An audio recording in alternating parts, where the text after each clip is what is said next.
Дараагийнхаа бичлэг тавтай морил.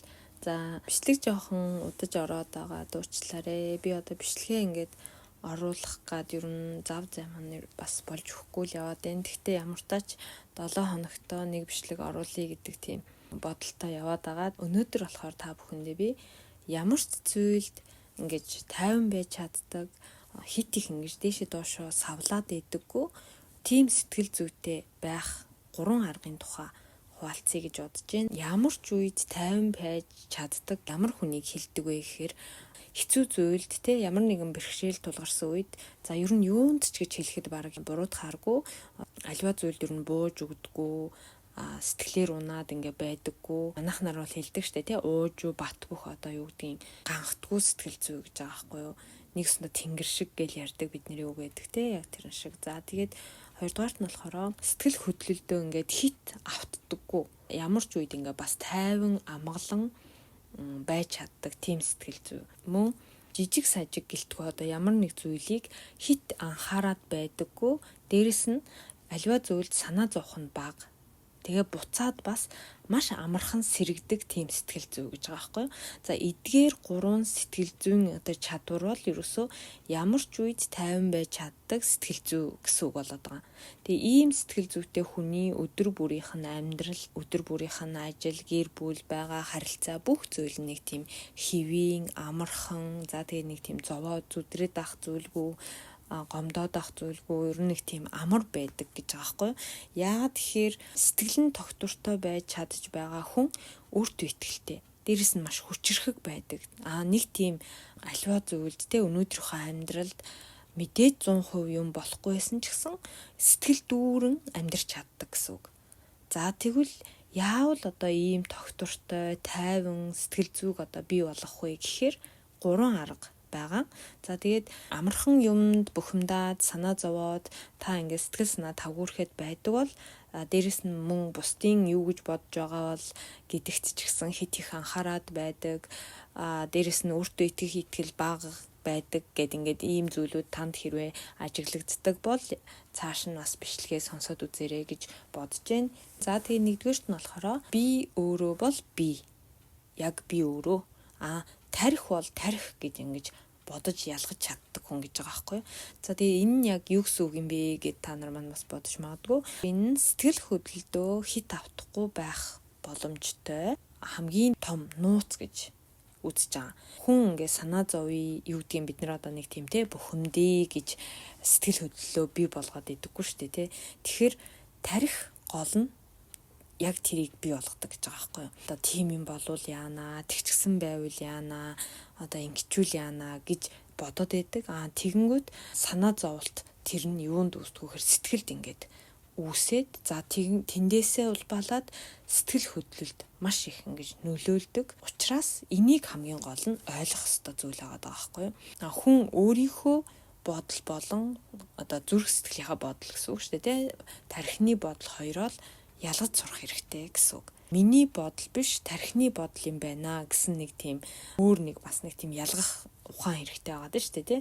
За тэгээд тэрэнд хит автахгүй сурчих юм бол тэр тархины бодож байгаа зүйлд хит автахгүй дээрээс сэтгэл хөдлөлөө хянах нь хүртэл илүү амархан болчдөг гэсэн үг. Өөрөөр хэлбэл одоо ингээл бухимдаад л ирвэл тархинд ингээд жоохон бухимдал үүссэн байна гэж тэрийгэ үг болгож өөртөө бий болгодог ч юм уу өөртөө ингэж ойлгуулдаг ч юм уу. Одоо тэгэл бухимдал, санаа зовлт, сэтгэлээр уналт, тэгэл айдас, сандрал, юу гэдгийг хардалт, атаархал гэл ерөөсө болж бүтэхгүй бүхэл юмнууд байдаг штэ хүний сэтгэлд сөрөг мэдрэмж өгдөг.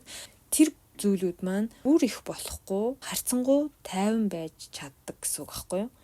Тэгэхээр бүр их болохгүй тулд тарих маань одоо яг ингэж бодоод байгаа юм байна. Би өөрөө бол ингэж бодоо гэдэг ч юм уу. Тэрийг ингээ ялгаас салгаад бодоод үзэхээр энийг сэтгэл зүйн шинжилгээ ухааны талаас болохоор метанинчи буюу одоо өөрийнхөө сэтгэлгээ за тэгээ сурах суралцах ойлгох тэр үйл явцаа ухамсартайгаар гэж байгаа байхгүй. Гол нь ухамсартайгаар хянах чадвараа гэж хэлээд байгаа. Та нар маань бас метанинчи гэдэг Японы мэддэг хүмүүс маань сонсч ирсэн баг.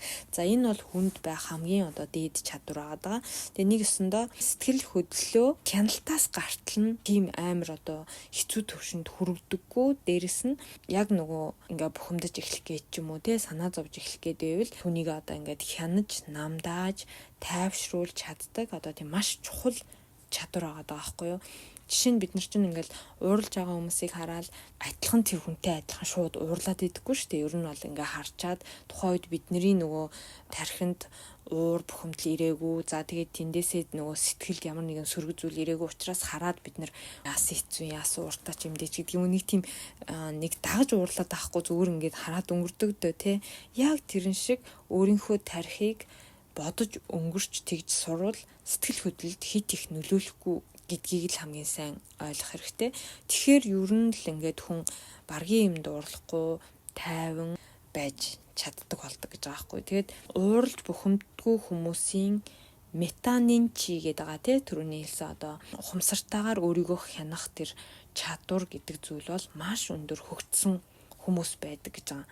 Тэгэхээр би бол би, тарих бол тарих юм аа гэсэн тэр бодлыг өөртөө суулгаад тархийг өөр тий би гэдэг өнцгөр хар харгал гэж ойлгоход болно гэж бодож байна. За тэгээд хоёрдугаар арга нь болохоор бусдын үг бодолд санаа зовлгүй өөрийгөө ингэж магтаж өгөх арга гэж байгаа. За энэ нь бусдын сайнч бай, мууч бай, ямар ч одоо үнэлгээг хит их өөртөө хүлээж тусгаж авалгүйгээр өөрийгөө магтаж, урамшуулж, мөн өөрийнхөө одоо юу гэдгийг чадахгүй мэдгүй зүйлээ ч гэсэн өөрөө мэддэг байх тэр чадварыг хилээд байгаа. Миний нэг одоо дуртай ер нь бол хэлдэг үг байдаг. За би нэг одоо хэдэн хонд анх хэлж ингэж биччихсэн бол та бүхэн энэ тэнд харж исэн ч гэж магадгүй магтаал дунд ухаантай алах, зовлон дундуур зоригтой алах гэдэг үг гэдэг байхгүй юу. Ингээл магтуулахаараа л хөөрөөл те бүр нисчих гээл за шүүмжлүүлэхээрээ сэтгэлээр унаал шалтаа буугаал ч юм уу ингээл маш хэцүү болоод идэх ч юм уу. Тийм л зүйл бол хүний сэтгэл зүг маш их ингэж хөдөлгөж савлуулж байдаг учраас тэр бол ерөөсөө өөрөө сэтгэл зүгээ барьж чадахгүй байна л гэсэн үг. Амьдрал дээр бас нэг байдаг жишээ ч гэсэн байдаг штэ тий бид нар ер нь маш их байдаг. Одоо хүн над руу ингээл яриад намайг гэдэвэл тий одоо жишээл хайртай залуу хайртай хүн гэр бүл юу гэдгийг тэгэхээр бид нар чинь баярлал ажралтай байгаа ч юм уу тий тэнгүүд одоо тэр намайг гэх хүн маань тэгэхээр болчихоор одоо ажралтай байж чаддгүй ч юм уу. Энэ дээр бид нэр өөрийн дотоод сэтгэл зүй гэдэг тэр баярлж гунах зүйлээ бусдын хараат байлгаад байгаа гэсэн үг байхгүй юу. Тэгэхээр л ерөөсөө өөрийгөө хянах чадвар одоо өөрийнхөө сэтгэл зүг тайван байлгах, хөдлөхгүй байлгах чадварт суралцаагүй байна гэж ойлгож байгаа. Ер нь ингээд бусдын ямар хандаж байгаагаас таны сэтгэл хэр их хөдөлж байгааг та ингээд бодоод өөртөө дүгнэлт хийгээд үзээрэй. Тэгэхээр бусдын үг үйлдэлээс таны баярлж гунах яаж шалтгаалж яах гэдгээ та мэдээд ирнэ. Тэгээ бусдын одоо үг үйлдэлээс хүний ингээ баярлж гунах нь хит их шалтгаалаад хамаарад ирэхээр маш том асуудал сэтгэлд үүсдэг. Тэр нь юу вэ гэхээр бусдад хүлээн зөвшөөрөх юмсан. За дээрэс нь одоо бусд хүн намайг гэдэг байгаасаач гэдэг юм уу. Ингээд нэг тийм хүсэл нь улам илүү ингээд нэмэгдээд байдаг гэж байгаа байхгүй юу. Бид нар одоо тэрийгэ мэдэхгүйгээр тийм хүсэл маань улам их нэмэгдээд илүү давмгай болоод байдаг гэсэн. Жишээ нь одоо юу гэдгийг те улам их нэг хайрлуулах хүсэл төрөөл те улам их магтуулмаар санагдаад улам их таалагдах гал те бусдад одоо муухай сэтгэл үлдээчихгүй юмсан гэл ерөөсө бусдын үг үйлдэл одоо юу гэдгийг нүд харах тэр бүх юмд анхаарал хандуулад бусдад зөвшөөрөх хүслүүд нь улам их болоод идэг гэсэн үг. Гол нь энэ нь яагаад асуудал болдог вэ гэхээр энэ нь улам даамжрах юм бол хүний сэтгэл зүйд айдас бий болоод тэгээд ямар нэгэн зүйл хийхэд ч юм уу те айдастай хулчгар болдог гэж байгаа байхгүй юу. Одоо тэр нь юу вэ гэхээр бусад хүн юу гэж бодох бол гэдгээ нэгт тавиад өөрийнхөө нөгөө яамар байгааг өөрийнхөө жинхэнэ хүслийг сонсож чадхаа болчдөг гэсэн үг байхгүй юу. Өөрийнхөөрөө амьдрч чадхаа болно гэдэг чинь ерөөсөө л өнөө маргаашийн нэг жижиг асуудал биш. Бидний яг цаашид яаж амьдрах ирээдүйд хэрхэн жаргалтай амьдрах тэр бүгдийг шийдэж өгдөг маш чухал зүйл учраас ердөөсөө энэ дээр бас их анхаарах хэрэгтэй болов гэж бас би бодсон. Яа тэгэхээр бусдаас бидний баяр жаргал гуниг гэдэг зүйл шалтгаалаад ирэхээр та өөрийгөө багаагаар гээж байгаа гэсэн үг байхгүй юу? Ер нь тэгээд хүн жинхэнэ өөрийгөө олоогүй, өөрийнхөө амьдрч чадахгүй байхаар л яадгийн бусдын нүд хэл аманд их анхаарч юу гэх бол гээл те нэг тийм байдаг юм шиг байгаа. Ингээд ахаар хүний нөгөө өөрийгөө үнэлэмж ч гэсэн маш их буураад ирдэг. Нөгөөтэйгүүр нэг тийм айцтай те гим хийсэн юм шиг болчхор тийм тал зассан мэдрэмжтэй амьдраад байх магадлал маш өндөр гэж үздэг юм билэ. Тийм учраас хин нэгэнд магтуулбал одоо юу гэдгийг баярлаа гэж хэлэхэд л болдог те нэг их хөөрөөдгүйгээд ингээд нисчгээд байдаггүй. За тэгээд шүүмжлүүлэх юм бол тэгсийгээд марчдаг те бодоод л ингээл намайг өста тэгсэндээ гэд байх ш.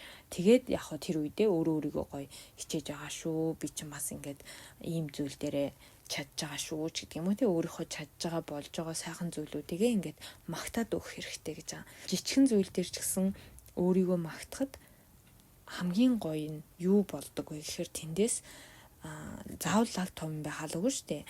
Өглөөрт босоод гоё тухтай цагаа угаад за тэгээ би бусдтай гоё мэдлдэг шүү ч гэдэг юм уу хүнд ингээд бодоод үзэхээр өөрт чинь гой зан ааш гой зүйлүүд чадаад байгаа зүйлүүд байгаа штэ. Тэр зүйлүүдээ гоё өөртөө магтаад хэлээд урамшуулад үзвэл маш гоё өөрчлөлтүүд гардаг. За тэгээд ер нь бол ингээд өөрийнхөө төлөө те ийм бичлэгнүүд ч гэсэн үзээд хөгжий дэвший гэд явж байгаа энэ үйлдэл хүртэл үнэхээр одоо магтмаар зүйл байгаа байхгүй юу? Ингээд ч гэсэн жижиг зүйл гэлтгүү ямар ч зүйлийг өөртөө магтаж хийж чаддаг болсноор хүний өөртөө итгэх итгэл улам илүү нэмэгддэг гэсэн үг. Бусдын үг үйлдэлд ач холбогдол өгөлгүй өөрийнхөө жижиг гэлтгүү те чадж байгаа сайн байгаа. За тэгээд мэдээж зүгээр өглөө бас өдөр тутмынхаа амьдралд хийж байгаа ямар ч зүйлийг хичээж байгаа шүү гэдэг ч юм уу сайн байгаа шүү тэгсэн шүү ингэсэн шүүгээд бүх тэр гоё үйлдэлүүдээ магтаж өгөх тэр чадварт суралцах хэрэгтэй гэдгийг хэлээд байгаа энэ хоёрдугаарт. За тэгээ гуравдугаарт нь болохоор сөрөг мэдрэмжээ энэ бас их сонирхолтой юм байлээ. Тэгээ энийг бол би ер нь бол хэрэгжилж байгаагүй. Эхний хоёрыг нь бол би хэрэгэлдэг. За тэгээд сөрөг мэдрэмжээ ингэж дуу болгож үзэх арга гэж байгаа. Тэгээд барагтаа ингээд хөдөлдөггүй, савлаад байдаггүй сэтгэл хөдлөлийн эсрэг нь болохоор юу яах юм амархан уурладаг тийм амархан уйлдаг бухимддаг амархан инээдэг гомддог гэд бүхэл нөгөө сөрөг сэтгэл хөдлөл байгаад байгаа штэ. За бүсгүйчүүдийн одоо бидний нэг хэл занснаар хаврын тэнгэр шиг ааш гэдэг юм уу те мөн манайхан бас нэг ингээл уурлах нь юу гэдгийг цагаан цайлган хүнж гэдэг юм уу нэг тийм янз бүрийн үгээр бас ингээд хилээд байдаг. Тэгтээ тэр бол яг үүндээ бас өөрийнхөө сэтгэл зүг маш их ингэж гимтээж за тэгээ сөрөг мэдрэмжийг өөртөө маш их өгж байгаа зүйл учраас хаврын тэнгэр шиг ааш гэдэг бол ер нь хүнд бараг байдаггүй юм байлээ шүү гэж бас хэлмээр байна. Надад ч гэсэн бас тийм хаврын тэнгэр шиг учир нь олдохгүй аашлах үе ч гэсэн байсан. Тэгтээ тэр нь эсрэгээрээ биднэрт сэтгэл зүйн үүднээс маш тийм сөрөг нөлөөллүүдийг бий болгодог учраас ямар ч тийм гоё эерэг зүйл бол байхгүй. Тийм болохоор ер нь эмгтээч гэлтгүү эрэгтэйч гэлтгүү ямар ч үед одоо өөрсдийнхөө сэтгэл зүйг маш гоё ингэж хэвийн тэнцвэртэй байлгаж чадна гэдэг бол өөрт ч гэсэн маш гоё эерэг мэдрэмжүүд бий болдог. Юмыг хүн дээр хүлээж авдаг, хит их өөр дээрээ тусгаж боддог байх юм бол ер нь бол хүн ингээд өөртөө маш их дарамт үүсгээд байдаг. Тийм болохоор өөрийнхөө сэтгэл зүйд сөргөөр нөлөө үзүүлж байдаг шүү гэдгийг л хамгийн гол нь бид нар бас ойлгох хэрэгтэй болов гэж бодож байна. Хин нэгэн те утас аваагүй төлөө ч юм уу, дарга нэг ширүүн үг хэлснээс ч юм уу.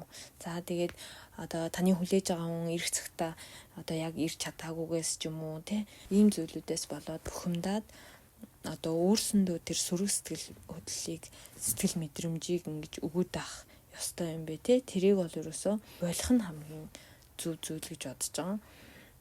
Одоо Японы нэг ном байдаг аахгүй Чикоку шитэ күрэтэ аригато гэдэг ном баггүй. Ер нь бол хоцроод ирсэнд баярлалаа гэдэг ном. Тэгэхэд яадгүй гэхээр яг уулзах цагтаа ирээгүй. Тэгээд тэр хүн мэдээж ямар нэгэн одоо замд өгчөрдөг ч юм уу ямар нэгэн байдлаар ингээд зүгээр уулзах цагаасаа нэлээд хэдэн минут хоцроод ирсэн. За тэгээ нөгөө хүн нь болохоор ерөөсө тэрэнд бухимдаагүй чи хоцорж ирсэнд баярлалаа. Чамайг хоцорж ирэх хугацаанд би өөрийнхөө одоо ийм зүйлүүдийг хийж амжууллаа ч гэдэг юм уу те. Тэгээ энэ бас их гоё харах өнцгтэй ном байсан. Би энэ оюут махтан уншиж ирсэн юм аа. За тэгээд гинт ярьжсэн чинь санаанд орчлоо. За тийм болохоор ер нь бол ямар нэг юм ингээл болохгүй шууд санаа зовдөг ч юм уу те. Амархан ингээл яач юу болч юу гэдэг юм уу тийх зүйлээ ер нь бол аль болох баг агаар болох хэрэгтэй. Энийг бас хүн болж чаддаг юм билээ гэж хэлмээр байна. Яа тэгэхээр би ч мөр санаа зовлтын мастер хүн байсан байхгүй юу. Ингээл нэг юм болохоор ч яа ингэчүүл яах гэдэг юм уу. Одоо ер нь нэгэсэндээ амархан юмд ингээд санаа зовчдаг.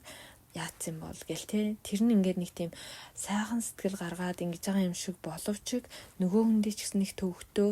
За тэгээд өөрийнхөө сэтгэл зүйч гэсэн нэг тийм дандаа айд санаа зовлтыг өгөөд ийн гэсэн үг байхгүй. Тэгэхээр тэндээс ингэж мэдэрж байгаа сэтгэл зүйчээ ерөөсөө ингэж эерэг гоё энергийг танаас гаргахгүй болчиход байгаа байхгүй юу. Тэрийгээ бас бид нэр ерөөсөө мэддгүй юм шиг байгаа. Болохоор тэр айж юмд санаа зовно гэдэг маань нэг өсөндөө тийм муу зүйл бол биш байгаа шүү дээ.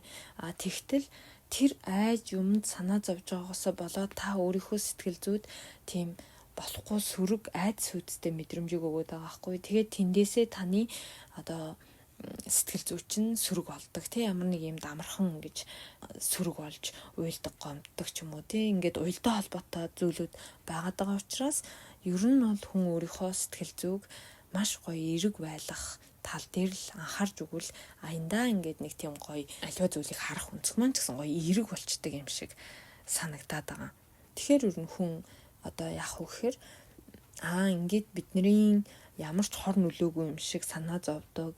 За ингээ бусдад ингээл амархан ууралж гунжд гомддог зүйлүүд маань эцэстээ сэтгэл зүйд маш тийм сөрөг муу нөлөөтэй байдаг юм байна гэдгийг л хамгийн сайн ойлгох ёстой зүйлийн нэг юм болов гэж бодож байна. Ингээд ойлгоод ирэхээр хүн ер нь өөрийнхөө сэтгэл зүйд тэр болгоо ингээд сөрөг зүйл мэдрүүлээд ахыг хүсдэггүй болчихно. Тэгэхээр бидний сэтгэл хүртэл дагаад одоо тэгж их ер нь бол савлал нэг уйлал нэг инээгээл гэдэг юм ингээл дээшээ доошоо болоод хөдлөөд авах нь ерөөсөө л маш бага болчдөг гэсэн үг.